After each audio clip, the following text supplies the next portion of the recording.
regarding the Overseas Citizen of India card. The OCI scheme was applicable only to those immigrants who migrated to Mauritius as Indian citizens. I again humbly ask the Prime Minister to consider our request to make it possible for Mauritians of Indian origin to be eligible for an OCI card.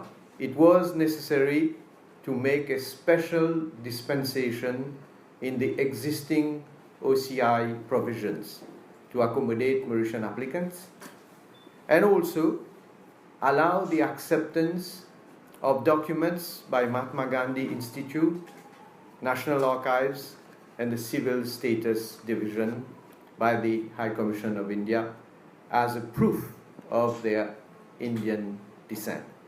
A high-level inter-ministerial delegation came to Mauritius to study the records at the MGI, at the National Archives, and at the Civil Status, tracing, in fact, the ancestry of Mauritians to India.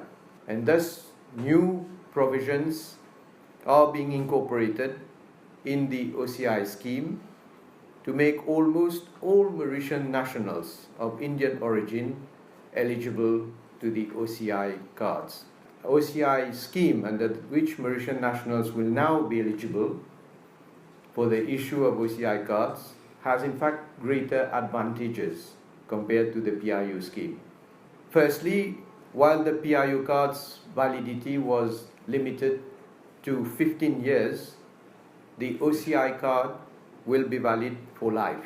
While the PIU scheme was limited to 4 generations from the original immigrant, the special dispensation in fact removes that limitation, and this potentially makes all Mauritians of Indian origin eligible for the OCI cards.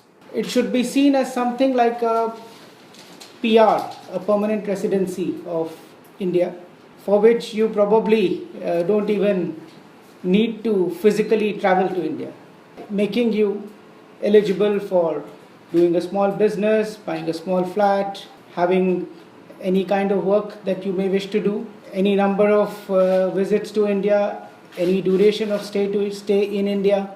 And this has really been made possible because of the excellent documentation which is uniquely available in Mauritius.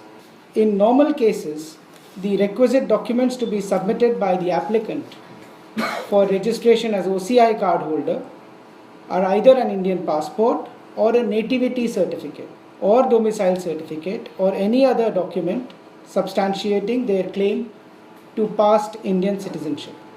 The President of India at the valedictory address said at the Pravasi Bharatiya Divas that there are many amongst you who have made notable contributions in the field of high technology, business, politics, art and culture, and sports. On behalf of the Government of India, it was indeed an honor for me to have conferred the Pravasi Bharatiya Samman on 30 members of the Indian diaspora. And I am very happy to announce that Honorable Minister of Finance and Economic Development of Mauritius, His Excellency Mr. Praveen Jagannath, has been conferred the Pravasi Bharatiya Samman Award by the Government of India. I would also like to say